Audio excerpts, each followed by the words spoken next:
Have you ever driven down a road so dark you feel like something's watching you? California's highways hide more than just beautiful views. They're home to stories that will send chills down your spine. From phantom hitchhikers to ghostly gas stations, these roads are cursed with the restless spirits of the past. You'll never look at these roads the same way again. Stay with us until the end, because each story builds to something darker. Don't turn away. The roads may be long, but the terror is closer than you think. Watch all 10 stories, if you dare. Story 10. The haunted overpass of Highway 4. It was a quiet night when Noah found himself driving alone on Highway 4, a long, winding stretch of road that cut through the backwoods of California. The moon hung high, casting a pale glow over the asphalt, and the only sound was the soft hum of his car's engine and the occasional rustle of wind through the trees. Noah had been driving for hours, his mind heavy with thoughts of the meeting he had just left behind. A dull ache settled in his chest, the kind that came from being away from home too long, from having one too many late nights in unfamiliar places. He had promised himself he would get back before midnight, but the clock on the dashboard told a different story. It was almost 1 a.m. He knew this stretch of Highway 4 well enough. It wasn't the busiest road, especially this late at night, but it was peaceful in a way that almost felt unnatural. The dense forest to his left and right loomed dark and silent.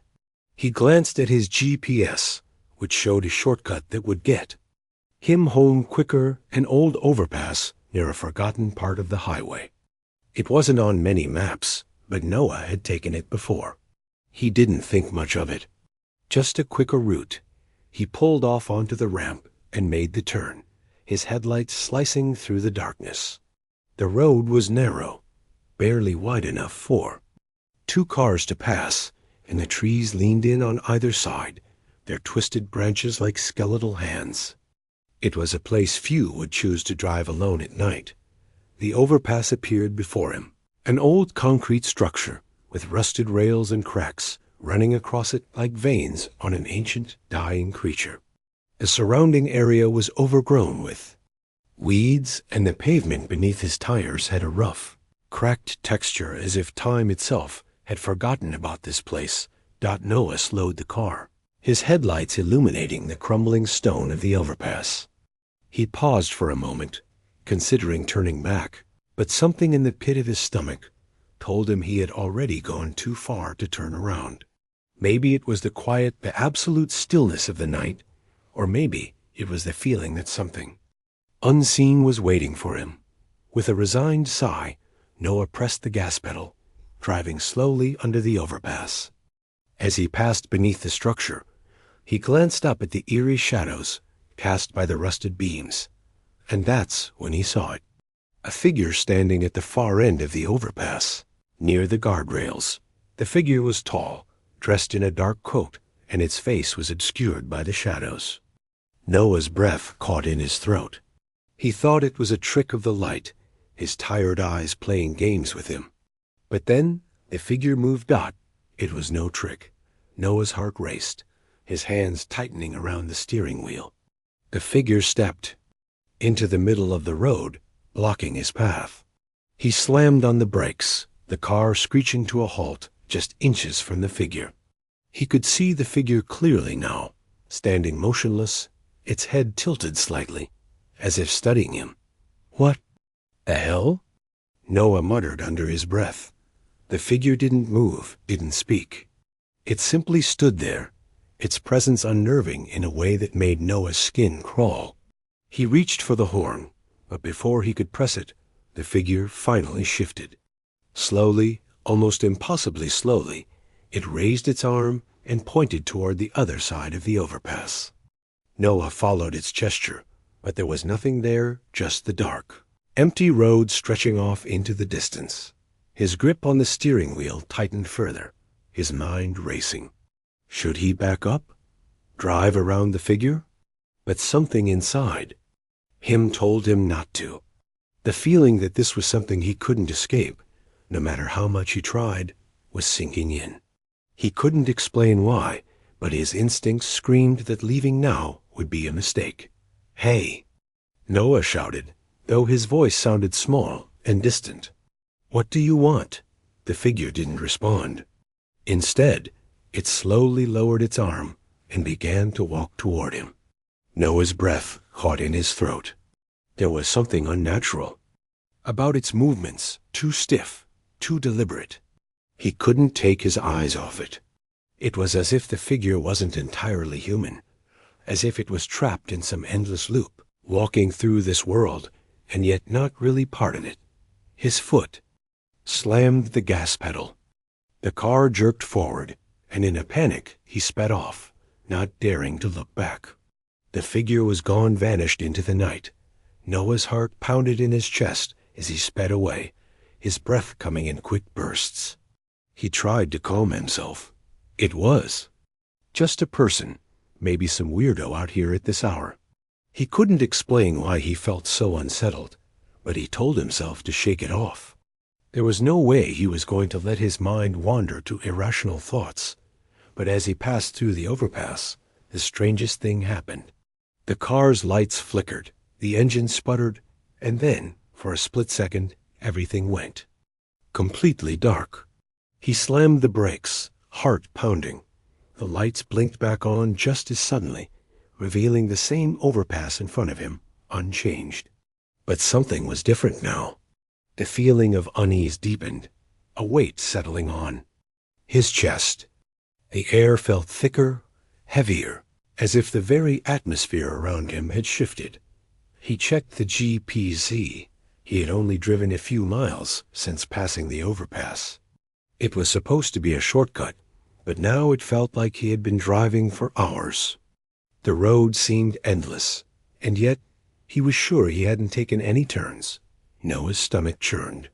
He glanced nervously at his rearview mirror, but there was nothing behind him. No headlights, no movement. Yet he couldn't shake the feeling that something was there, something watching him. He tried to push the thought from his mind and focused on the road ahead. But then, in the corner of his eye, he saw it again. The figure dot, it was standing at the edge of the overpass, just as it had before. Its body hunched and motionless, as if it had never moved at all. Noah's blood ran cold. How could it be there again? He slammed on the brakes, the tires screeching as he came to a halt. The overpass was empty now. The figure was gone, but the air around him felt suffocating. The shadows seemed to stretch longer than before. And then a voice, soft like a whisper, but clear enough to make Noah's heart stop. "You shouldn't have come." He spun around in his seat, but there was no one in the car. The voice was in his head, inside his mind, echoing as though it was all around him. His hands trembled as he clutched the steering wheel, trying to steady himself. With a burst of adrenaline, Noah threw the car into reverse and sped backward, heading for the entrance of the overpass. His vision blurred with panic. The road ahead, the path that should have been familiar, now felt like a maze, an endless loop of darkness. He glanced at the rearview mirror again. The figure was there closer now. In his mind, he could hear it, speaking again, its words full of sadness, of something ancient and lost. "You can't leave." Noah's chest tightened as the figure grew nearer, its face now visible in the headlights. But it wasn't a face at all. It was just a hollow void, a dark mass where eyes should have been. It was the void of something that had been forgotten by time, something that had never truly been alive to begin with. Dot, his car lurched forward, as if caught in an unseen force, and then everything went black. Noah woke up in the same car, sitting motionless in the same spot under the overpass. The sky had changed, light began to creep in, but the night still held its grip. His hands were shaking, and his pulse hammered in his ears. He checked the clock. Hours had passed, but the overpass still loomed ahead. The figure was gone, but Noah knew. He knew it wasn't over. With a deep breath, he drove forward again, his hands gripping the wheel. This time, he would make it. He would escape. But in the back of his mind, the voice lingered, echoing with an unspoken truth. Some places, some roads, are cursed to never let you go. And for those who drive through them, the only way out is to never leave. Story 9. The Phantom Ambulance of Old Highway 40. The wind howled through the trees, shaking the dry branches like rattling bones as Olivia drove through the winding stretch of Old Highway 40. It was a remote road, far off the beaten path, and she hadn't planned on being out here tonight. But when work had kept her late at the office and her phone battery died halfway through her drive home, she had no choice but to take the detour. The GPS suggested Old Highway 40 as a shortcut to reconnect her to the main road, and although she didn't know the area well, Olivia felt confident enough to continue on. The road was narrow, bordered by dense woods on both sides, the trees' gnarled branches creating a canopy that seemed to swallow her car whole. The moon barely shone through the leaves, leaving the road bathed in shadows. Her headlights barely cut through the darkness, and the eerie silence that surrounded her felt unsettling. As if the world had forgotten this forgotten stretch of highway, left in its own quiet grave. Her car's tires hummed on the asphalt, the only sound besides the occasional whisper of wind. Olivia glanced at the clock on her dashboard, 12:47 a. It had been a long day, a grueling week, really. She just wanted to get home, crawl into bed, and forget about the weight of her responsibilities for a while. But something felt off at first. It was subtle, the sort of sensation that nagged at the back of your mind, but didn't quite demand attention. But the longer she drove, the more she couldn't shake the feeling that she wasn't alone. Something in the woods. Something watching her dot. It wasn't until she rounded a particularly sharp bend that she saw it, a flash of red lights in her rear-view mirror. The sudden appearance of them startled her. She hadn't seen another vehicle since she turned onto Old Highway 40. She checked her mirror again, expecting to see a car tailing her, but nothing was there. The lights were gone. Great. My eyes are playing tricks on me, Olivia muttered under her breath. She'd been working too hard. Her mind was probably just exhausted. A few more miles, and she'd be back on the main road she could push through. But the lights flickered again. Red. Flashing. She glanced over her shoulder, her heart skipping a beat. This time, she could see them headlights piercing the darkness, followed by the unmistakable red of an ambulance's rotating lights. Olivia's pulse quickened, her hands gripping the steering wheel tighter. There shouldn't be anyone else out here at this hour. The road was practically deserted. The ambulance seemed to be moving at a disturbingly fast pace, closing the distance between them in an unnerving way. She knew she had to pull over let the ambulance pass. Maybe someone had called for help, and the driver needed to get through. But as she checked the rearview mirror again, she noticed something strange. The ambulance wasn't gaining on her, nor was it pulling up alongside her. It was stuck behind her, as though it couldn't pass. But it wasn't stopping either.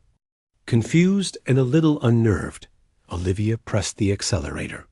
Her car picked up speed, but the ambulance remained in her rearview mirror, tailing her. It wasn't just the flashing lights that made her uneasy. It was the way the vehicle seemed to hang behind her, as if the distance between them never changed. Her stomach churned, an instinctual fear settling over her.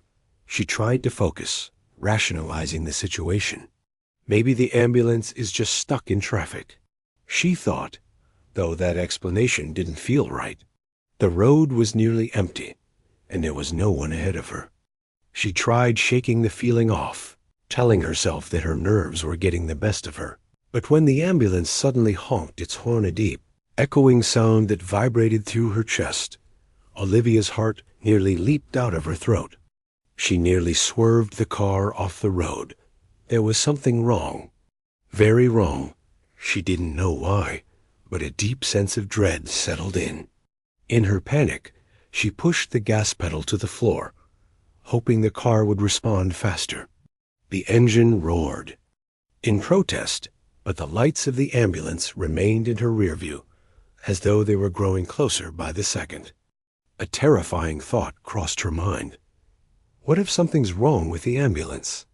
What if it's not a real ambulance at all? Suddenly, the lights turned off just as quickly as they had appeared. Olivia blinked, confused. The sudden darkness felt like a punch to the gut. She was now completely alone in the blackness of the road, the eerie silence creeping in like an uncomfortable presence. No headlights, no sirens. The chill of the night pressed against her skin as her breath came in shallow gasps. Maybe it just pulled off the road, Olivia thought desperately. Maybe it's gone. But then, through the trees to her left, she saw something so unnatural that it made her stomach drop out at first. She thought she was hallucinating. There, in the distance, standing at the edge of the road, was an ambulance. But it was no ordinary vehicle. It was old, decaying, rusting. The red lights flickered dimly, casting an unnatural glow that made the trees around it seem to warp and bend. The ambulance wasn't just parked there. It was as if it was waiting for her. Panic shot through Olivia like an electric current. She slammed on the brakes, the car screeching as she tried to turn around, but the road was too narrow. It was too late. Her eyes were glued to the rearview mirror, where she saw the ambulance move. It didn't drive. It floated, its wheels barely grazing the ground. The eerie vehicle followed her, gliding toward her as if it was alive, its headlights still dimly flickering in the dark. She could feel her heartbeat in her throat now, too loud, too fast. She wasn't thinking clearly, she was panicking. What was happening? Why was the ambulance following her like this? Was she losing her mind? No, it wasn't her mind. The ambulance was getting closer, slowly but steadily. A soft, static noise began to fill the car voices. But not just any voices. They were distorted, far off, hollow, like faint cries from a distance. As if someone was calling for help. But no one was there. Olivia gripped the wheel, her fingers slick with sweat. She didn't know what to do. She couldn't outrun it. She couldn't escape it. She had to stop. With a trembling hand, she pulled the car to the side of the road, her breath coming in sharp, panicked gasps. The engine sputtered and died as she turned off the ignition, the sudden silence deafening. The ambulance came to a stop in front of her, blocking the road. Olivia watched in horror as the back doors creaked open, slowly, like a coffin being unearthed. Inside was pitch black nothing but darkness. A feeling of cold dread washed over her as she sat frozen in the driver's seat, eyes fixed on the open doors. Then, out of the darkness, a figure emerged. At first, it was just a shape, tall, distorted, a shadow with no clear features. But as it stepped forward, Olivia could see it more clearly. It was a paramedic, but it wasn't human. Its face was hollow, empty, and its movements were jerky, like a puppet pulled by invisible strings. It reached out a hand toward her into the car. Its fingers were long, twisted, gnarled, and as it grasped the window frame, a low, guttural moan escaped its mouth, a sound like someone gasping for breath after drowning.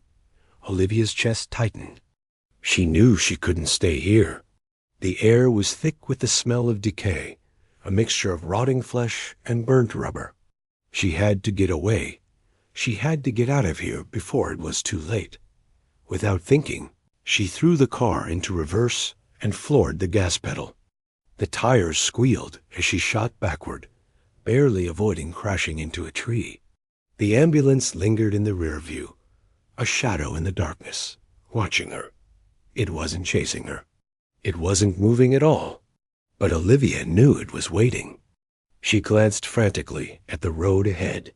It was too quiet, too still, And for the first time in her life, she was truly afraid of the silence. Her eyes fell to the GPS, which displayed an unfamiliar route. The way she had come was now gone.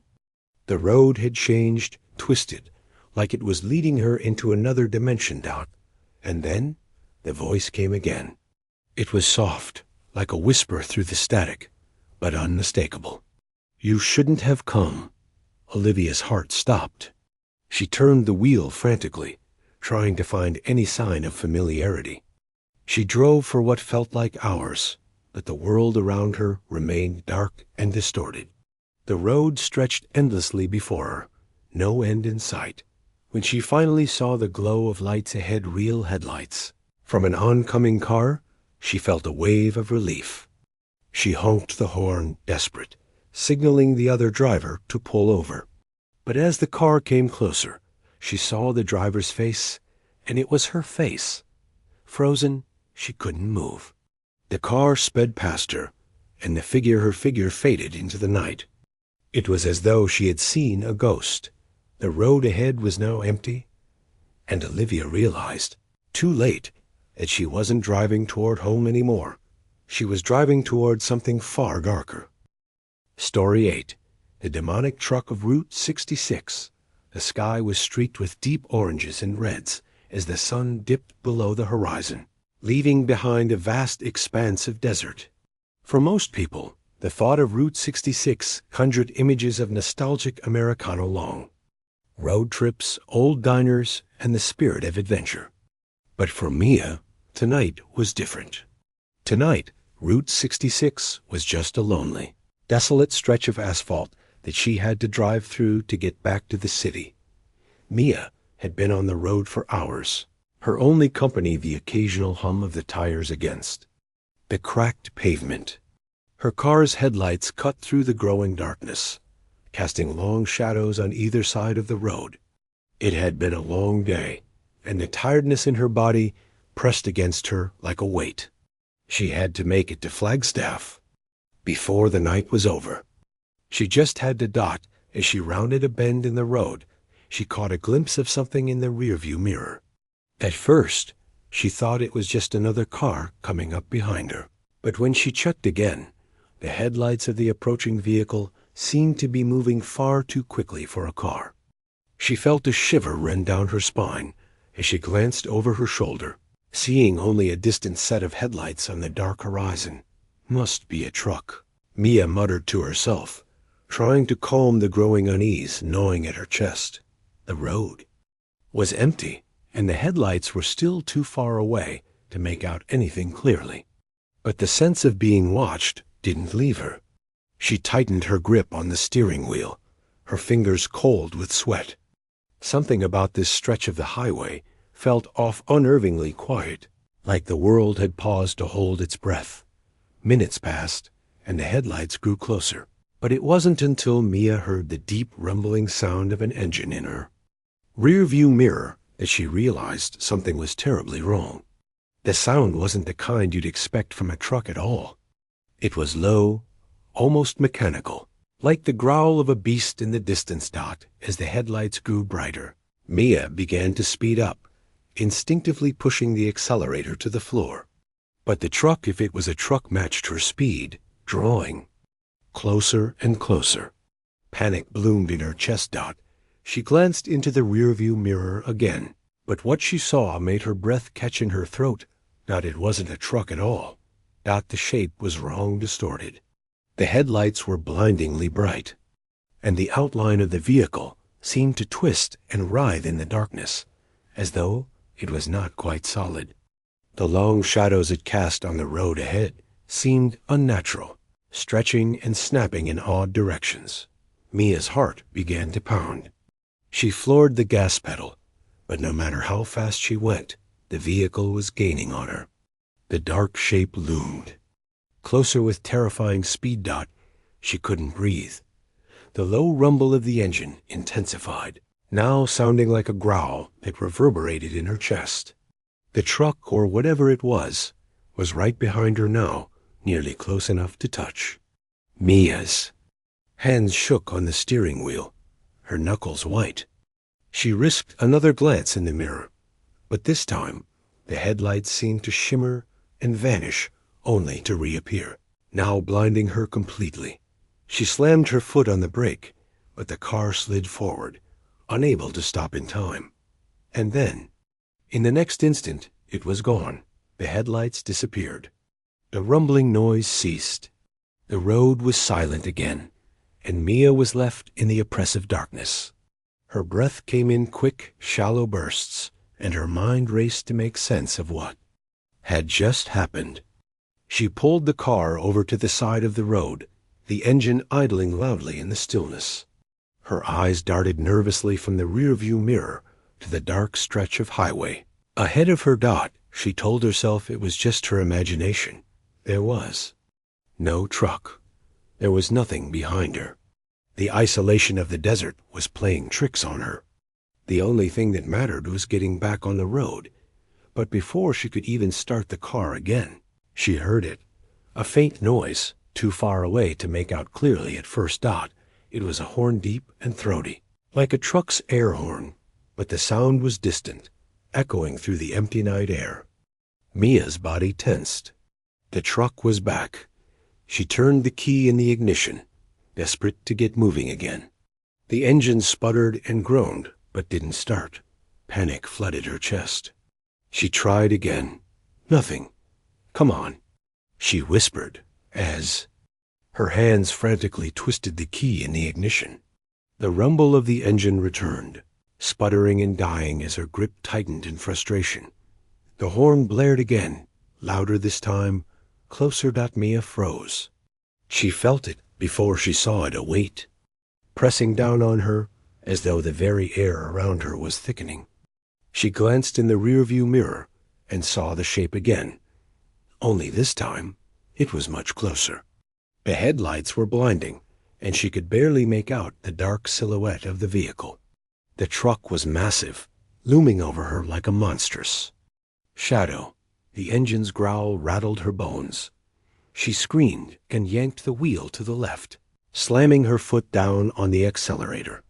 The tires screamed in protest as her car lurched forward. For a moment, she thought she'd escaped, that maybe, just maybe, she could outrun whatever this thing was. But then, the world went silent again. Mia's eyes widened. Her headlights illuminated nothing but the empty road ahead. No truck. No headlights. Just the vast, unbroken stretch of dark highway. She thought she'd escaped, but then she heard it again, closer this time. The rumbling. The growl. It was behind her again. She dared a glance into the rear-view mirror. Her breath caught in her throat. The truck was right on her tail, so close now. She could see the chrome details, the rusted edges of the grille, the twisted, broken lights that flickered like something alive. The thing was alive, and it was coming for her. It was too fast. Mia's heart thudded painfully in her chest as she felt the truck push up behind her, as if it was forcing her to go faster, pushing her into the unknown. Her hands shook violently.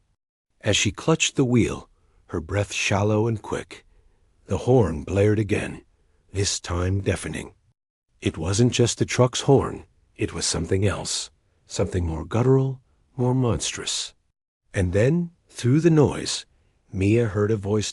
It was low and guttural, like a growl mixed with a human whisper. Don't run. Her blood ran cold. Mia slammed on the brakes, but this time there was no screech of tires. The truck was there, its bumper barely inches from her rear end, and it kept pushing her forward, relentless. The air around her seemed to crackle with an unnatural energy. She couldn't breathe. She couldn't think. All she could do was press the pedal to the metal and pray that she would make it out alive. But the road seemed to stretch endlessly before her forever and ever, until there was no end in sight. And then it happened. The truck pulled alongside her, its engine roaring like a beast in full stride. Mia looked over at it, her eyes wide in horror. It wasn't a truck at all. The driver's seat was empty. The cabin was dark, but the lights burned like fire. The grill, bent and twisted like a horrific smile, flashed at her in the dark. The monstrous figure that loomed inside the shadows didn't look like anything human. Its form was massive, covered in blackened skin, with eyes that glowed red like hellfire, peering through the darkness. The truck seemed to grow larger, filling her vision with its monstrous shape. And then the voice again. "You're mine now." Mia's. Breath stopped. She didn't know how to escape. The truck's engine grew louder, its growl, a bone-shaking rumble that seemed to echo in her very soul. She swerved the car to the left, desperately trying to avoid it, but the truck followed every turn, its monstrous shape unwavering, never losing its speed. There was no escaping. Mia's vision blurred with tears. Her fingers ached from gripping the wheel. Her eyes burned, but she kept going. Her mind sat on survival, until the headlights of the truck behind her grew too bright to ignore. And then, with a final push from the truck, everything went black. The next morning, an old man driving. His truck along Route 66 pulled up beside a crumpled car by the side of the road. Inside, the driver's seat was empty, the car's interior eerily undisturbed. The only thing out of place was a faint trail of tire marks, leading off into the desert, where the sand shifted and covered the evidence. No one ever saw Mia again. But every now and then, late at night, travelers passing through Route 66 report seeing a strange, black truck following them. A truck with glowing red eyes, its engine a low growl, and a twisted grin on its grill that seems to leer at them through. The rear-view mirror. The truck never catches up. It never needs to.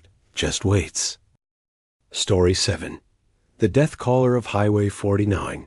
The headlights of Sarah's car cut through the night, illuminating the winding, isolated stretch of Highway 49.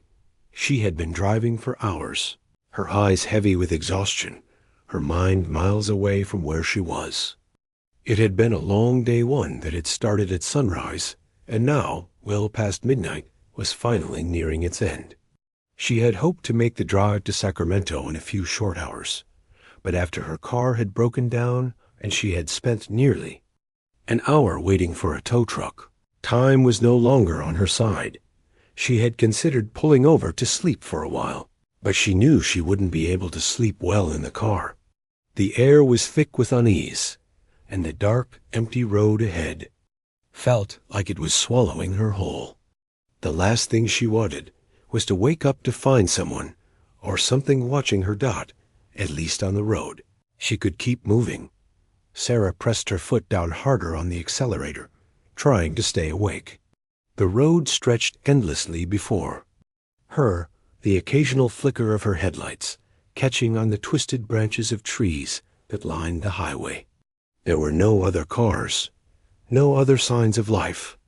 It was just her, the endless road, and the oppressive silence that seemed to grow thicker with every mile.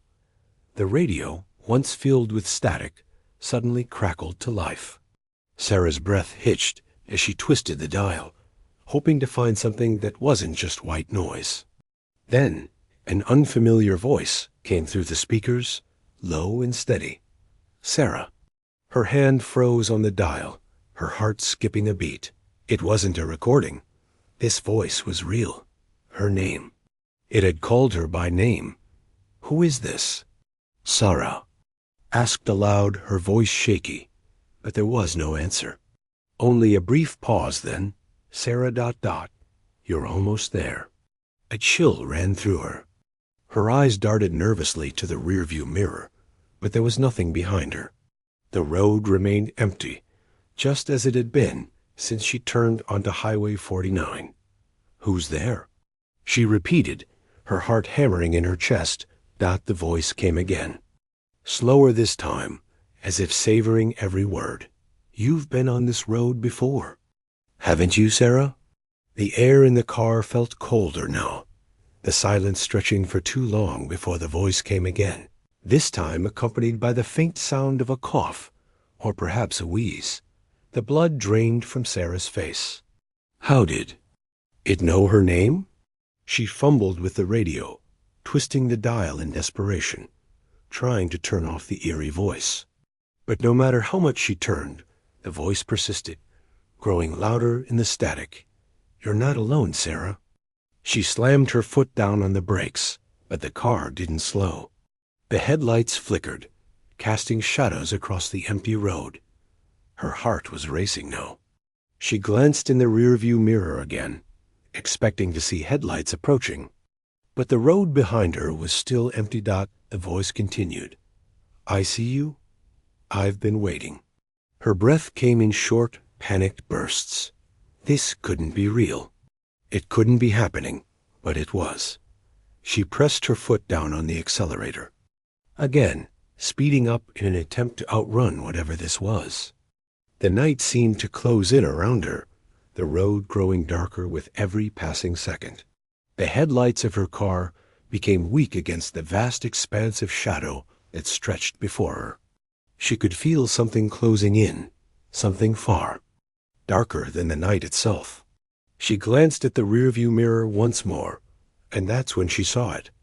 A car dot. It had appeared out of nowhere. Its headlights were bright and glaring, and it was gaining on her quickly. But it wasn't a normal car. The lights weren't right, almost too bright, too intense. It was as if it was a shadow, looming in her mirror. Her pulse raced.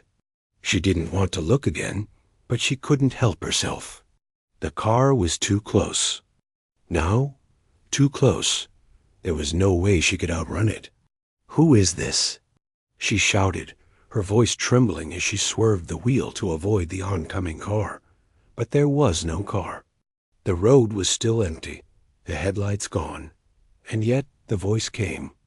Again, louder, more insistent. "You can't escape. You're already here." Suddenly, the static faded from the radio, and the voice was no longer on the speakers. It was all around her, in the car, in her ears, whispering softly, barely audible at first. "You've driven this road before. This is where it all ends." Her eyes widened as the realization hit her. She had driven this road before, a long time ago. Back when she was a teenager, before her life had changed, the memories came flooding back. Her friends. The night they'd been driving down this exact highway, laughing and talking, before everything went wrong. They hadn't seen the truck. It had appeared out of nowhere, swerving into their lane, its headlights blinding. The crash had been violent.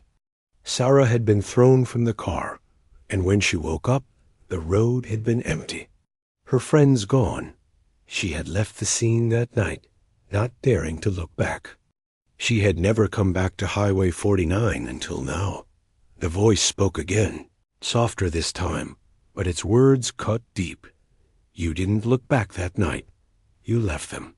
Now you have to face the truth. They never left." Sarah felt her stomach turn.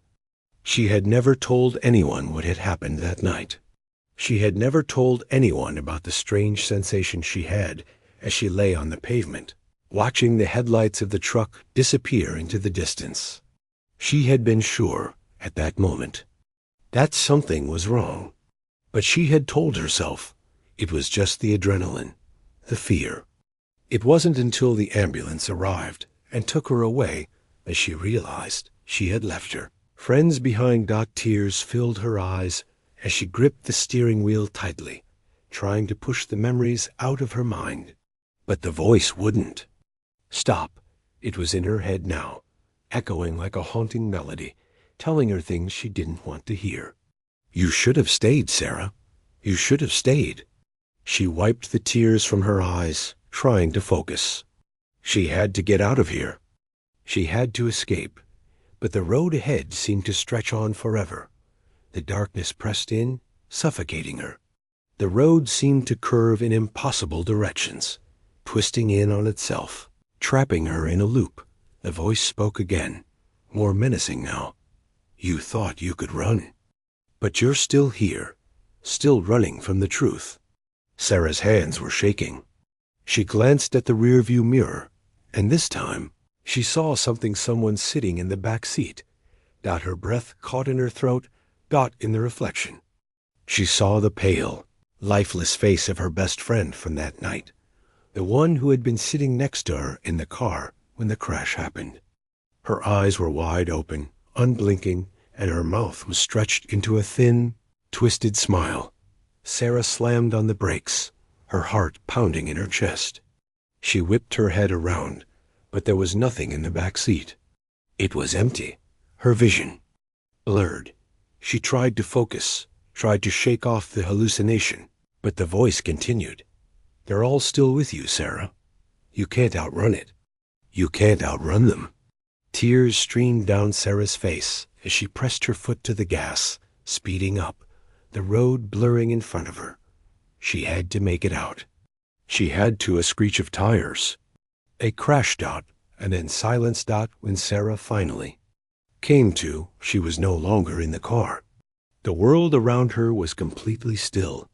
The highway, the night everything had disappeared. She was standing in an endless void, her body frozen in place. A figure approached her, stepping out of the shadows. It was a man tall, dressed in a dark uniform, his face obscured by a black cap.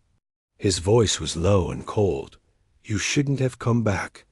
And then, in the distance, Sarah saw them. Her friends, no, the people she had left behind there. Eyes hollow, their bodies broken, standing in the darkness watching her. Story 6. The lost toll road. The sound of tires on gravel was the only thing breaking the silence as Kyle navigated the winding, narrow road that cut through the hills.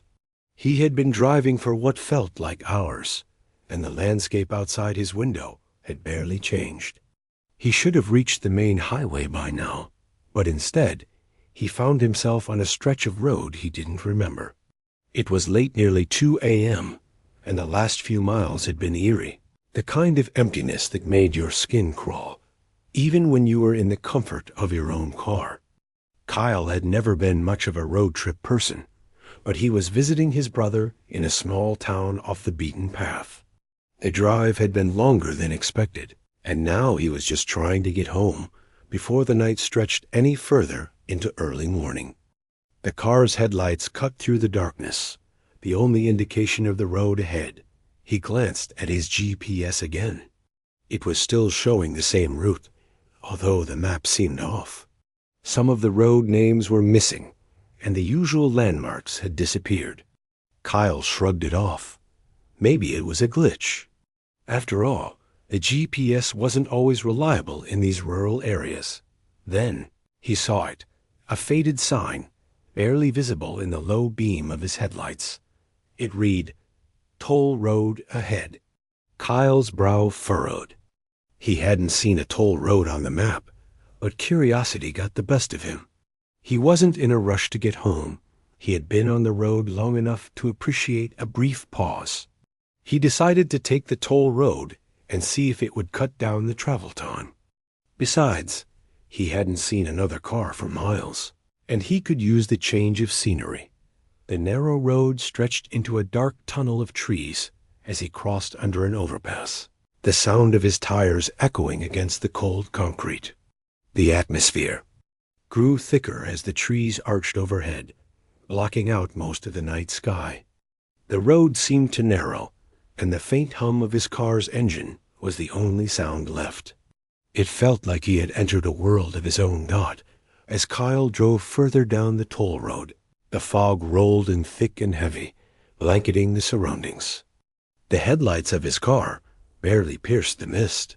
He started to feel the weight of isolation, a creeping sense that something was wrong. Something about this road wasn't right. Then he saw something up ahead, a structure a small run-down toll booth standing eerily in the middle of the road, surrounded by thick overgrowth. The booth looked like it hadn't been used in decades. The paint on the wooden walls was peeling, and the metal toll box was rusted shut. Kyle slowed down as he approached, uncertain. He hadn't expected to find anyone, especially not at this hour. But there was a flicker of light from inside the booth, faint but steady, like a candle flickering in the dark. He stopped the car a few feet away and stepped out, his boots crunching against the gravel. The cold air bit at his skin as he walked. Closer to the booth, the hairs on the back of his neck standing on end. As he approached, he noticed that the booth was empty. No toll collector, no car parked at the window. Just silence, the oppressive kind that settled deep into the bones. He peered through the small window, his breath fogging up the glass. Inside, the booth was empty, but there was something strange about it. The floor was covered with dust and old leaves, and on the counter there was a small collection of strange items. An old, cracked mirror, a faded map, and a collection of yellowed coins. Something about the arrangement of the objects felt deliberate, like someone had been using it recently. Kyle turned to leave when he noticed something in the distance, a set of headlights, flickering as though they were struggling to stay on. His heart skipped. The road behind him had been empty for miles, so where could this car have come from? He felt a brief moment of unease before he shrugged it off. It was probably just another traveler, someone else using the toll road. But when he looked back toward the booth, something had changed. The objects on the counter had shifted. The coins had moved, and the mirror was now angled in a way that reflected the toll booth window, casting an unsettling glow from within. Had someone else been here? Kyle's mind raced, but the approaching car made him hesitant to stay any longer. He quickly got back in his car and shut the door, the engine hum filling the silence. His hands gripped the steering wheel tightly as he watched the approaching headlights grow closer. But as the car drew near, it didn't seem to slow down. In fact, it seemed to be speeding up. Kyle's eyes widened in confusion. The car was coming straight toward him, faster and faster, the headlights blinding in the fog. His heart raced as the car neared. It was a deep black, almost like a shadow in the mist. It was hard to make out the shape, but the sheer speed at which it was coming toward him sent a wave of panic through his chest. He slammed the car into gear and sped forward, but the black car kept gaining on him. It was as though the road itself was getting narrower, pushing them both closer together. Suddenly, just as the two cars were about to collide, the black car veered sharply to the left, disappearing into the trees, leaving nothing but silence behind. The only sound was Kyle's racing heartbeat. He slammed on the brakes, the car skidding to a halt. His hands were trembling. His breath came in shallow, quick gasps. What the hell just happened? There was no sign of the black car. No tire tracks. Nothing. Kyle stared ahead, trying to gather his thoughts.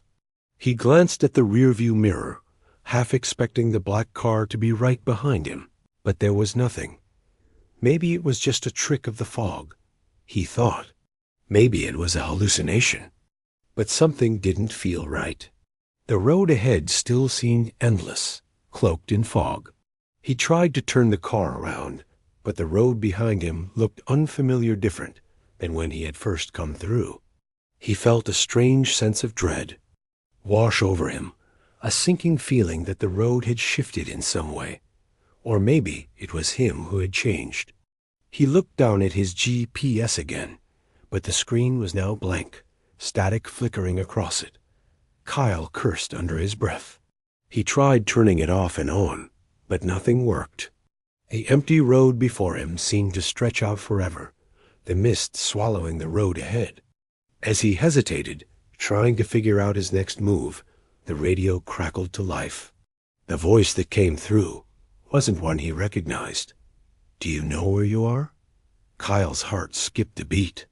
His fingers hovered over the radio dial as the voice continued, this time louder, as though it was coming from all directions at once. "You shouldn't be here." The static on the radio grew louder and more distorted. He turned the dial frantically, trying to tune it out, but the voice kept speaking, growing more frantic. "You should have turned back," it said, and then a pause. "The toll has already been paid." A chill ran through Kyle's veins. He turned around to look at the road behind him again, only to see the faintest shadow just beyond the trees. It was impossible to make out what it was, but the shape seemed to be moving, watching him. He felt his breath catch in his throat. There was something deeply wrong about this place. A toll booth, the fog, the strange voice. This wasn't just an empty stretch of road. It was something much worse. Without thinking, he slammed his foot on the gas and sped forward, the tires screeching against the gravel. The road before him blurred, the mist closing in around him. He didn't dare look in the rearview mirror this time, but he could feel the presence following him, the weight of something just out of sight. The road twisted and turned, but it was as though no matter how much he drove, the landscape never changed. He was trapped in a loop, a never-ending circle of the same stretch of highway, the same empty, fog-cloaked road. Desperation clawed at his mind. He couldn't stop. He couldn't slow down. The voice came again, but this time it was right beside him, like someone whispering in his ear. "You should have paid the toll." And then the fog thickened, and the road was gone. Just darkness. The next morning, a couple of highway patrol officers drove past the toll booth. The booth was still there, standing at the side of the road, surrounded by overgrown weeds and a scattering of old, rotting coins. But there was no sign of the man who had been driving. Nothing at all. Some say that on certain nights, if you take the toll road, you can still hear the sound of a car's tires screeching against the gravel, lost somewhere between the fog. And those who stopped to ask the toll booth attendant what happened to the driver, well, they get an answer. The toll's been paid.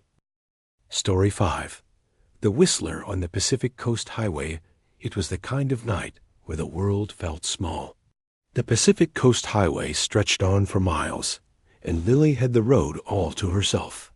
The headlights of her car sliced through the fog that hung heavily over the cliffs, casting eerie shadows on the jagged rocks below.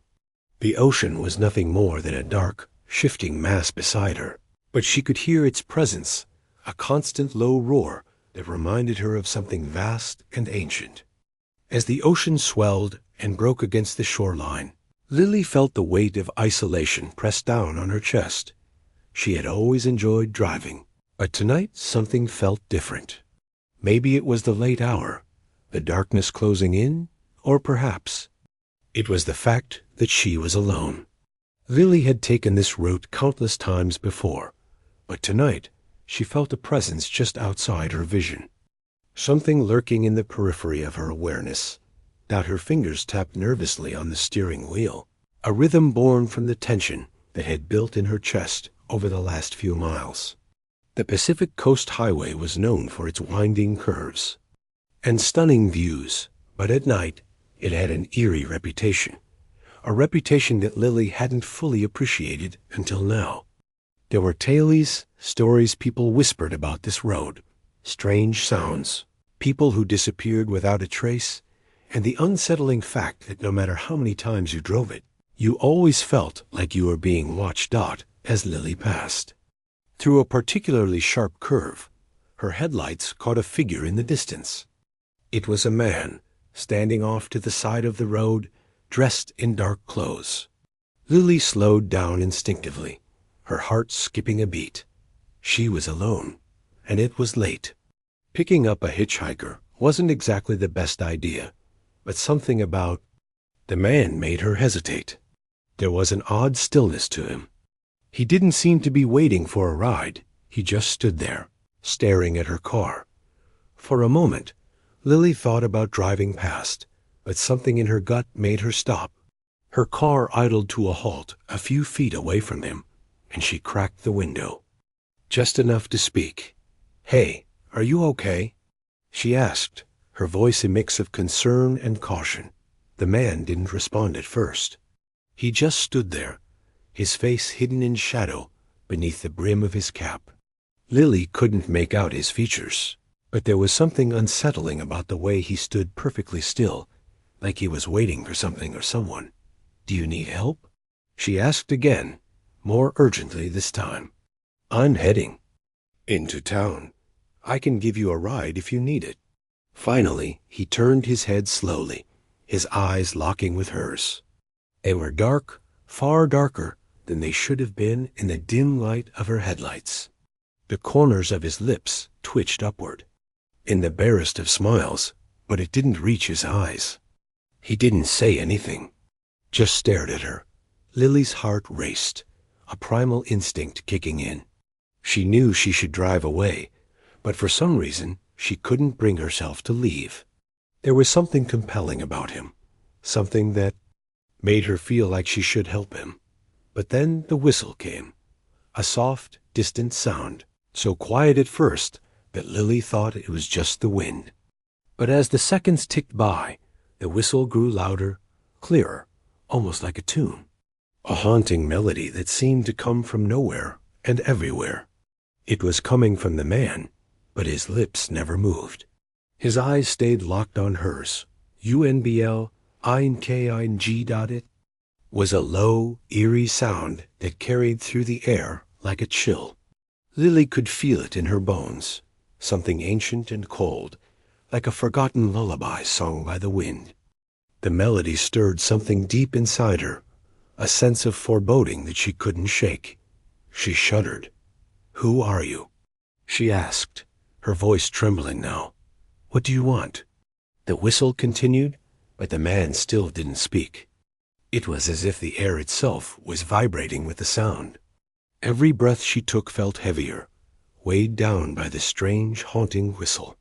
She looked away from him, eyes darting back to the road ahead, desperate to break the connection, but the sound seemed to follow her, lingering like a ghost just behind her ear dot then, as if finally breaking free of whatever strange trance had taken hold of her. Lily slammed the car into gear, the tires screeching as she sped away. The whistle followed her, fading slowly at first, but still persistent in the background. She glanced in the rearview mirror, expecting to see the man standing there, watching her, but he was gone. There was nothing in the mirror except the empty road, the fog, and the dark expanse of the ocean beyond. A strange sense of relief washed over her, but it was quickly replaced by confusion and fear. What had just happened? Who was that man? And what was that whistle? Lily drove faster, trying to push the unsettling feeling from her mind, but the whistle wouldn't go away. It lingered, growing louder again, as if something was following her. She turned the volume up on the radio, hoping to drown it out, but the static only seemed to grow louder, and the whistle pierced through it like a sharp knife. Her eyes darted nervously to the rearview mirror. Again, nothing. She was alone. But the sound of the whistle was unmistakable now, right behind her, as if the very air around her was thick with it. She turned a sharp corner, the road twisting around. The cliffside. The fog thickened, and for a moment she thought she saw a shadow in the distance, something moving, just beyond the reach of her. Headlights dot, it was the man again. He was standing in the middle of the road. Lily's breath caught in her throat, her hands gripping the steering wheel as she slammed on the brakes. The car skidded for a moment, tires screeching on the wet asphalt, as she tried to steer away from the figure. But it didn't matter. The man stood still, his dark eyes locked on hers. The whistle came again, louder now, almost deafening, as the figure slowly raised a hand and pointed directly at her. Lily's heart pounded in her chest. She slammed the accelerator down, her car surging forward, narrowly missing the figure. She didn't dare look back, focusing entirely on the road ahead. The whistle followed her, now blending with the roar of the ocean, making it seem as though the world itself was closing in on her. She drove faster, the fog growing thicker, road winding tighter. The whistle was constant now, never ceasing, echoing in her mind as much as it echoed in the air. The darkness around her felt alive, breathing, pressing in from all sides. The next curve in the road came out of nowhere. Lily's headlights illuminated the road ahead, just enough for her to see the sharp turn. She swerved, panicking, her heart racing as she lost control of the car. She tried to correct herself, but it was too late. The car slid off the road, the tires hitting the wet dirt. As the vehicle veered toward the edge of the cliff dot, everything happened in slow motion. The screech of the tires, the sound of the whistle louder than ever, the sheer terror that flooded her senses as the car tipped over the edge. Lily screamed as the car plummeted, the ground falling away beneath her, and then silence. When Lily woke up, the car was stopped, perched precariously on the edge of the cliff. Her breath was shallow, and her heart pounded in her chest. She was alive, but something was wrong. Something had changed. She climbed out of the car, trembling, and took in her surroundings. The fog had dissipated, and the ocean was nowhere in sight. The road was empty, silent, but the whistle, it was there again, distant yet close, floating in the air around her. She turned toward the sound. The man was standing a few yards away, just beyond the reach of the fading mist. He was looking directly at her, his face obscured by shadow, but his eyes, those eyes were unmistakable. And the whistle, it was his again, louder now, calling her to him. Lily took a step forward, her legs shaking beneath her. She wanted to run, to escape, but her body felt as though it was moving against her will. The man pointed at her again, his lips curling into that same twisted smile, and the whistle grew louder still. "You can never leave," he whispered. The words echoing in her mind, filling her head with static and dread. The whistle continued, and Lily was drawn closer. The road, the car, the ocean, everything faded into the distance as she took another step toward the man. And then the darkness swallowed her whole. Story 4. The Vanishing Bridge. It had been a long drive. Emma had been on the road for what seemed like forever, weaving through the dense forests of central California as the sun dipped lower on the horizon. She had promised her best friend, Rachel, that she would make it to the cabin before dark, but traffic had delayed her, and now she was fighting the encroaching night.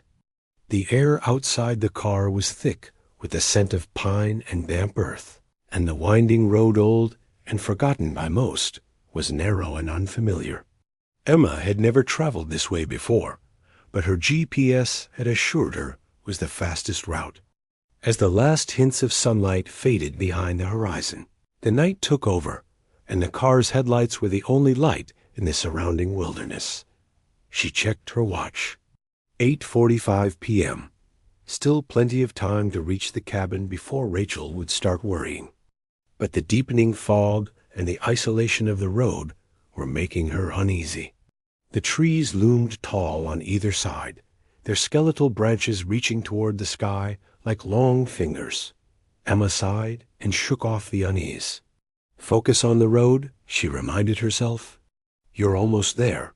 But then, as if on cue, the GPS flickered and cut out. She tapped the screen, frustrated, but it remained blank. Great, she muttered. Just what I need. She tried to ignore the gnawing sense of uncertainty creeping into her stomach and glanced around for any signs that would guide her. That's when she saw a sign on the side of the road, barely visible through the fog. Vanishing Bridge to 2 miles.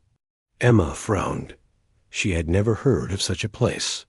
The name sounded like something out of a ghost story, a place that didn't quite exist, a spot where the world played tricks on your mind. It felt like the kind of thing that would make Rachel laugh and tell her not to be so paranoid. Still, she couldn't shake the feeling that something about the sign was wrong. There was an oddness to the air now, a palpable stillness that seemed to deepen as the fog thickened around her. The car's headlights cast long shadows on the road, and Emma drove cautiously, trying to make sense of her surroundings. It wasn't long before she saw it. A wooden bridge ahead, dimly illuminated in the distance. At first, she thought it was just the fog playing tricks on her, But as she approached, she realized the bridge was old, really old. The wood was cracked and rotted, and the metal railings had long since rusted away. A chill ran down her spine. This doesn't feel right, she thought, but she couldn't turn around. The bridge was her only path forward. She slowed the car as she approached, the headlights illuminating the weathered planks beneath her tires. Her fingers gripped the steering wheel tightly. The fog was so thick now that it felt as if the world had been swallowed by a ghostly presence. Emma couldn't see anything beyond the edges of the bridge. The sensation of being trapped intensified. As she drove onto the bridge, she noticed something odd. The wood beneath her tires didn't feel like it was there. It was as if the road beneath the bridge had simply disappeared. Emma's heart skipped a beat as the headlights flickered, and the world around her seemed to distort. She slammed on the brakes, but the car didn't stop. It kept gliding forward, slowly, as though pulled by some unseen force. The bridge, she realized, wasn't a bridge at all. It was a part of the road that had vanished, disappeared from existence, leaving her suspended between worlds. Panic surged through her chest as she looked around frantically. A fog seemed to grow thicker, the edges of the world becoming more and more indistinct. She could feel the presence of something just beyond the fog, something waiting. The cars. Headlights suddenly flickered out, plunging Emma into total darkness. She slammed her hands against the steering wheel, heart pounding in her chest. What was happening? What was this place? As she sat frozen in the dark, a sound broke the silence, a soft, whispering murmur that seemed to come from everywhere. It was distant at first, almost imperceptible, but the closer she listened, the clearer it became. Emma. The voice was faint, but it was unmistakable. Her breath caught in her throat. It was her name, spoken in a tone that was both familiar and alien. She spun around, searching for the source of the voice, but there was nothing. No one. The car remained still, the darkness pressing in on her from all sides. She reached for the door handle, her hands trembling, and opened it. The night air rushed in, thick with the smell of wet wood and decay. She hesitated, her heart hammering in her chest, before stepping out of the car.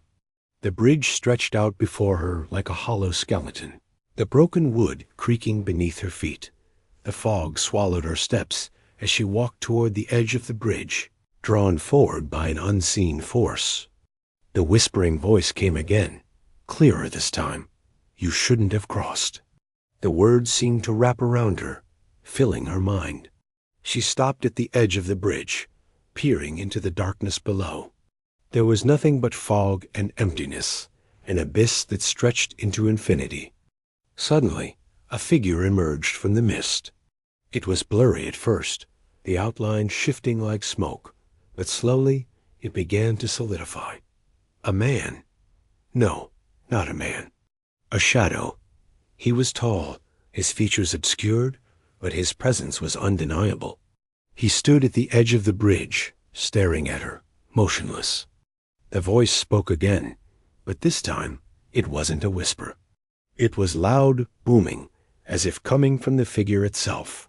Now you're mine. Emma's breath caught in her throat. She tried to move, to run, but her body felt heavy, paralyzed. The figure raised a hand, pointing toward her with long, skeletal fingers. The fog thickened, swirling around the figure, until he was nothing but a shadow in the mist. The air grew colder, and Emma felt a cold hand grip her heart. It was as if the bridge itself was alive, feeding on her fear. It's too late, the voice said, this time a whisper again, like the wind itself was speaking. You're already part of this place. Emma stumbled backward, her legs trembling. She turned and ran, heart pounding in her chest. Her car was still parked at the edge of the bridge, but it felt miles away. She had to get back to it. She had to get away. The road twisted and turned, the fog blurring her vision. Her breath came in ragged gasps as she ran, her feet stumbling over uneven ground. She didn't know how long she ran or how far. The world around her seemed to collapse in on itself, the edges of reality warping. She finally reached the car, slamming her hands against the door, desperate to get inside. But as she yanked the handle, it wouldn't budge. The door was locked, but she hadn't locked it. She hadn't even gotten out of the car. Panic set in. She pounded on the window, calling out for help, but there was no answer. The bridge behind her was gone. The road that had been there moments ago was now just an empty expanse of fog and shadows. The whispering returned, and this time it wasn't just the voice. There were more voices, a chorus of whispers, murmuring her name. "You crossed the bridge," they hissed, their voices growing louder with every passing second. "Now you're one of us." Emma's chest tightened. She turned toward the car, her hands trembling as she reached for the door again. The glass shattered under her grip, the cold night air rushing in. She climbed inside, her hands shaking as she fumbled with the keys. The car started with a sputter, the engine groaning in protest. She slammed the car into gear and sped off, her eyes wide with terror, her heart pounding in her ears. But as she glanced in the rearview mirror, she saw something that made her blood run cold. The bridge was gone. The road behind her was just a void, an endless stretch of fog. And standing at the edge of the void, staring back at her, was the shadowy figure. She never looked back again. The next morning, a highway patrol officer drove down the stretch of road, looking for any sign of the missing woman. He found nothing. A bridge had vanished along with all the other signs of life. There were no skid marks, no trace of a crash, just the empty, fog-covered road. The officer stopped at the last known location of the bridge and saw a rusted, weathered sign that had never been there before. It read, "Vanishing Bridge, proceed with caution." Story 3. The Vanishing Bridge. It was an unseasonably warm autumn evening when Danny set out on his journey to visit a friend across the state. The sun was beginning to dip below the horizon, painting the sky in shades of orange and purple. He had been on the road for hours, his trusty old sedan humming along the highway as he listened to his favorite playlist. He had gotten used to long drives. There was a certain peace to them, a rhythm in the solitude that helped clear his mind. But tonight, as he navigated through the winding roads of Northern California, the world seemed different. It wasn't the beauty of the landscape or the isolation of the route. It was something else, something subtle but unsettling. He couldn't quite put his finger on it, but it gnawed at him. The sky darkened as the road twisted through dense trees, their branches like gnarled fingers reaching across the path. There was something eerie about the atmosphere, the way the fog crept in, thickening around him. His headlights barely pierced the mist, casting long, distorted shadows that seemed to flicker and move in the corners of his vision. It had been a long time since Danny had been out on these back roads. He had grown up nearby, but his work had taken him away to the city, and his trips home were few and far between. As he drove deeper into the wilderness, the last signs of civilization faded, and all he could hear was the rhythmic hum of the tires on the pavement and the occasional chirp of crickets in the distance. Then, without warning, his GPS flickered to life. A voice, calm and monotone, told him to take an unfamiliar turn. Danny frowned, checking the screen. He had been following the highway without deviation, but the GPS was insistent. "Turn right in 500 feet, it instructed. Danny had no reason to doubt the device, but something about the direction didn't sit well with him. The turn led down a narrow dirt road that seemed to disappear into the fog. There was no sign indicating it was a legitimate route, but curiosity got the better of him. He took the turn, and the tires of his car crunched against the gravel as he slowly made his way down the path. The road was barely wide enough for his car, and the trees crowded. The edges, their twisted limbs casting strange shadows across the road. He glanced at the GPS again. It was still directing him forward, but he could see no clear destination ahead. It was just a stretch of empty road winding deeper into the forest. The silence was broken only by the occasional flutter of leaves. In the wind, a few miles in, he saw something in the distance, something that caught his attention. It was a bridge, an old wooden structure that seemed out of place. The fog clung to it, wrapping around the pillars like a ghostly embrace. He had never seen this bridge before, despite living nearby for most of his life. It was odd. He was sure there was no bridge on this road. The GPS hadn't mentioned it, and the area didn't seem to support any kind of major infrastructure. Danny slowed his car as he approached the bridge, the eerie silence pressing in on him. The bridge itself was weathered, old planks creaking as they swayed in the wind. It looked like it had been abandoned for years, left to rot in the wilderness.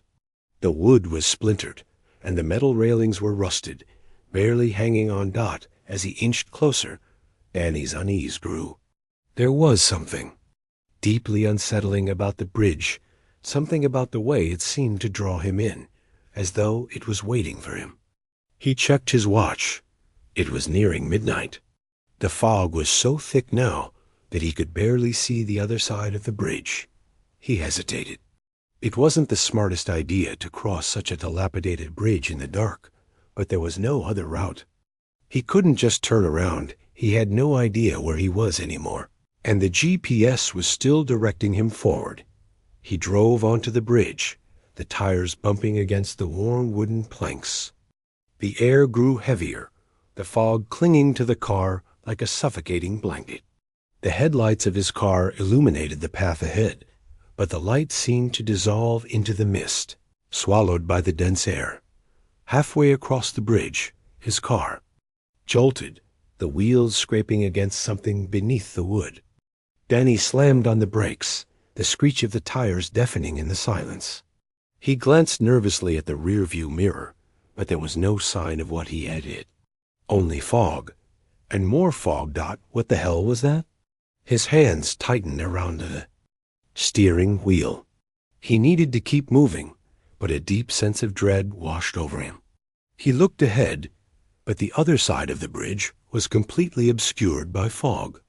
It was as if the world had disappeared beyond the bridge's end. Suddenly, the headlights flickered. The engine sputtered. The car lurched forward, and then nothing. Complete silence. The engine died.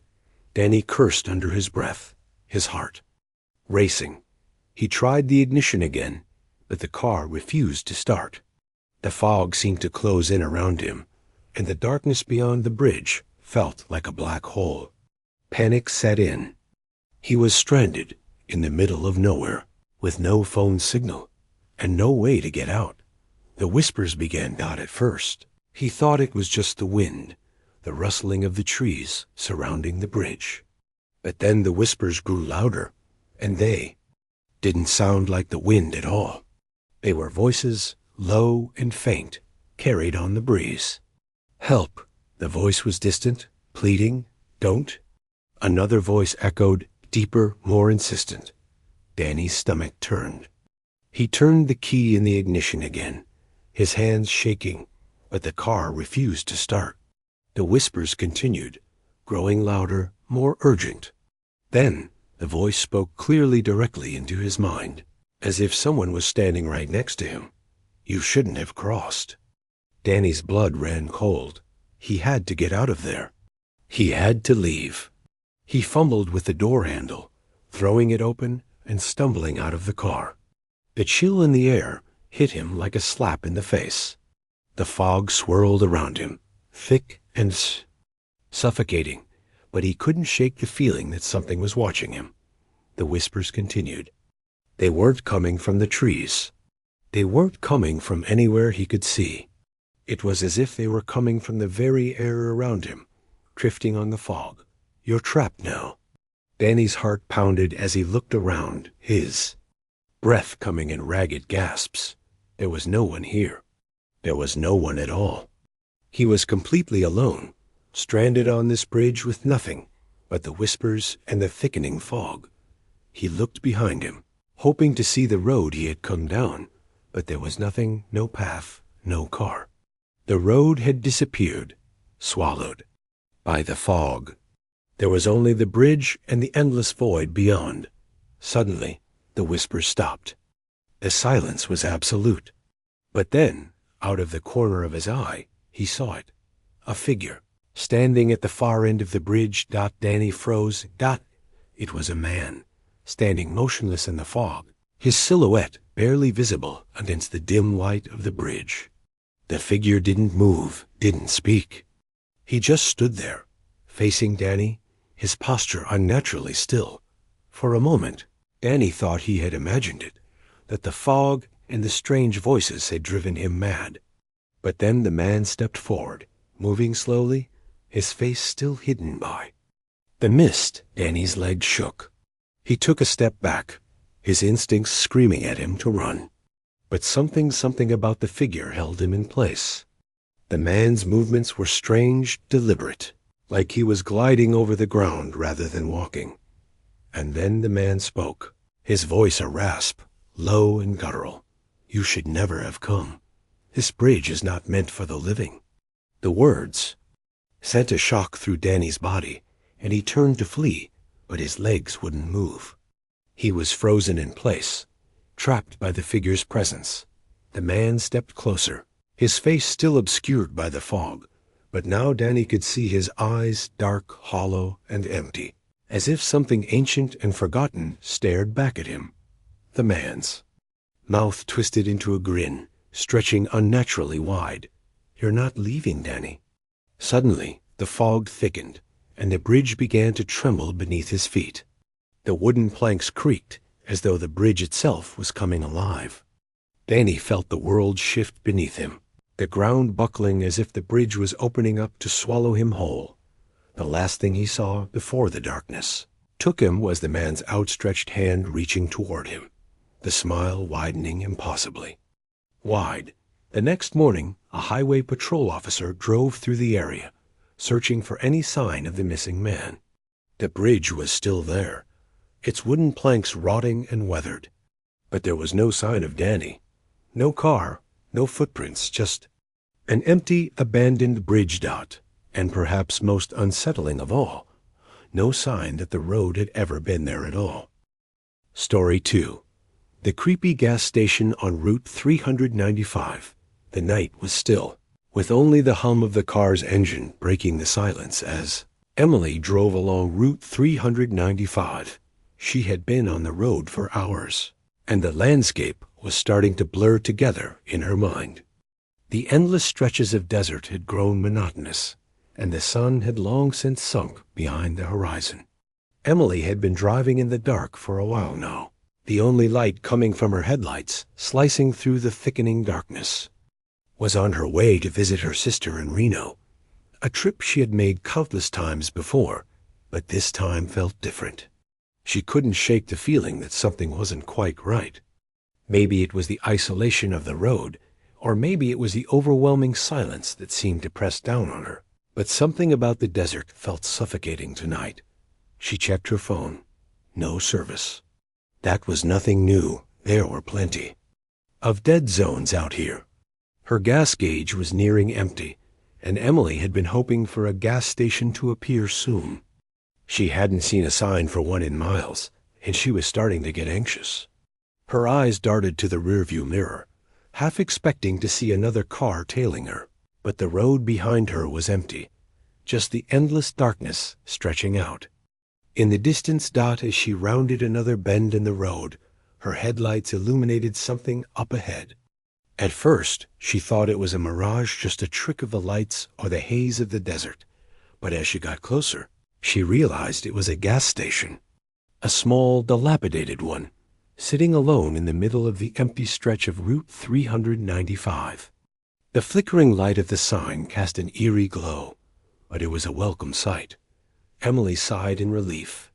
She hadn't seen any signs of civilization in hours, and she was running low on gas.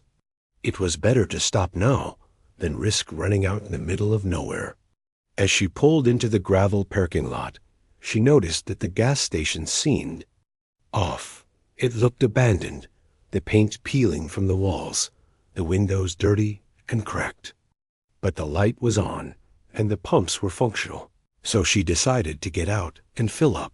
The front door of the gas station was slightly ajar, creaking as the wind pushed against it. The place was completely quiet, too quiet. No other cars. In the lot, no other customers, just the soft rustling of the wind outside. Emily hesitated, a strange feeling creeping up her spine, but she shook it off. It was late. She was tired. She just needed gas. She grabbed her wallet and stepped out of the car. The gravel crunched beneath her boots as she walked toward the door. Inside, the gas station was dimly lit, the air stale and musty.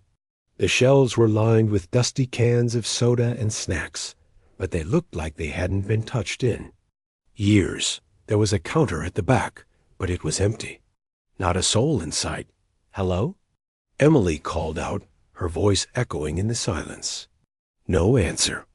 She took a few more steps, the strange feeling growing stronger, like she was being watched. She shook her head, trying to push the thought away. There was no one here. It was just a gas station. Just as she turned to leave, she heard a soft sound. Faint scraping noise coming from the back of the store. Emily froze, her heart pounding in her chest. It was almost like a footstep, but too light, too deliberate. She waited, but the noise didn't come again. Her eyes flicked nervously around the store. She didn't want to stay any longer than necessary, but she also didn't want to appear paranoid. Trying to shake off the feeling, she walked toward the pumps. Her eyes scanned the area, looking for the gas station attendant, but she saw no one. She reached into her pocket to grab the keys, but before she could pull them out, the sound came again, louder this time. A scraping, dragging sound like something being dragged across the floor. That it was coming from the back of the store. Emily's pulse quickened. She quickly glanced around the empty parking lot outside. There were no other cars, no sign of any customers. Her mind raced, and she told herself to calm down. "You're overthinking this. It's just an old gas station," she thought. But the scraping sound continued. Closer, no. Almost right behind her. No. This isn't right. She pivoted on her heel, turning to face the back of the station, her hand instinctively reaching for her phone. But as she checked it again, she saw that there was still no signal. Panic rose in her chest, but she forced herself to stay calm. She could leave. She could just get in her car and drive off. As if on cue, the door to the back office creaked open. A man stepped out. At first, Emily thought he was just the attendant, but then she saw his face, or rather, the lack of it. His face was a blank canvas, like a porcelain mask with hollow eyes. He was tall, unnaturally so, with lanky limbs that stretched out at odd angles. His clothes were old, tattered, and oversized, dusty uniform that looked like it had been hanging in the back of the store for decades. For a moment, neither of them moved. Emily's throat constricted as the man, if he could be called that, just stood there, staring at her. His head tilted slightly, the blank expression on his face never changing. "Can I help you?" His voice rasped, an unnatural grating sound. It was almost as if he had to force the words out. Emily's heart thudded in her chest as she forced herself to speak. I'm just getting gas," she said, her voice unsteady. "I didn't mean to intrude." The man's lips curled into a thin smile, if it could even be called a smile, and his body swayed slightly, like a broken puppet on a string. "Not many travelers stop here," he said, his voice too smooth, too rehearsed. "But you're welcome to stay." The invitation sent a wave of cold dread down Emily's spine. She could feel something was terribly wrong, but she couldn't leave. "Not yet." "Right. Well, I'll just fill up and be on my way, she said quickly, trying to sound casual. She turned back toward the pumps, but before she could reach them, she heard a soft voice behind her. You'll never leave, the man whispered. His voice was so low, so haunting, it sent a chill straight through her dots suddenly. The lights flickered, and the man's smile widened. She turned to face him, but his face had shifted, his features twisted and distorted. A grotesque, featureless mask, the eyes too deep, the mouth stretching impossibly wide. She gasped, stumbling backward as her heart raced in her chest. Without thinking, she turned and bolted for the door. Her shoes scraped against the floor, her heart pounding in her ears as she reached for the handle. The door was stuck. She pulled harder, but it wouldn't open. Let me out, she screamed, banging her fists against the door. The man's eerie voice echoed behind her. You can never leave, he repeated, his voice now layered with 1,000 others, all whispering in unison. With all her strength, Emily finally forced the door open, running out into the night. She didn't look back. She didn't dare. Her breath was coming in ragged gasps as she ran for her car, her hands trembling as she fumbled with the keys. She jumped into the driver's seat, slamming the door shut behind her. The car started, the engine roaring to life, and she peeled out of the parking lot, her eyes wide with terror. As she glanced in the rearview mirror, she saw the gas station in the distance. Nothing but darkness. The man's face, though, was burned into her memory. That twisted, blank stare. She drove for miles, too afraid to stop, too afraid to think. Finally, when she was sure she was far enough away, she dared to glance at her phone again. Still no signal. But then, to her horror, she saw something on the screen. A message. You left too soon. A chill washed over her, and she drove faster, the darkness of the desert closing in around her. The next morning, a couple of travelers pulled into the same gas station, hoping for a fill-up before continuing. On their journey, they found the place eerily abandoned. The pumps were rusted, and the doors to the gas station were locked. But just before they left, they noticed something strange. There was a sign on the door that hadn't been there before. A simple note, written in messy, hurried handwriting. We don't take kindly to those who leave. You'll be back soon. Story 1. The Phantom Hitchhiker of Highway 1. It had been a long, grueling drive, and Alex had just crossed into California when the exhaustion hit him like a freight train. The day had started early, and the stretch of Highway 1 seemed endless. As the sun dipped beneath the horizon, leaving him in the thickening darkness, he had planned to stop at a small coastal town for the night. But as the miles stretched on and the stars above grew brighter, Alex realized he had pushed himself too far, that his car's headlights sliced through the pitch-black night, casting long, eerie shadows along the winding cliffs of Highway 1. The ocean roared far below, the waves crashing violently against the jagged rocks. He had driven this stretch of highway countless times before, but tonight something felt different. The road seemed more desolate, the emptiness more profound. The wind had picked up, making the air feel thick with anticipation, as though the world around him was holding its breath. Alex's eyes fluttered as fatigue threatened to overtake him. He could barely keep them open, but he knew he had to push on. He needed to find a place to sleep soon, or he would risk falling asleep behind the wheel. He squinted at the road ahead, looking for any sign of civilization, but all he could see was the endless black of the highway stretching out before him.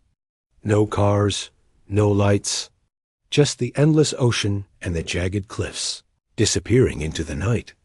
Just as he was starting to wonder if he'd passed the town he was looking for, a flicker of movement caught his eye. His tired mind barely registered the figure standing by the side of the road. It was a man, hunched slightly, with a large backpack slung over his shoulder.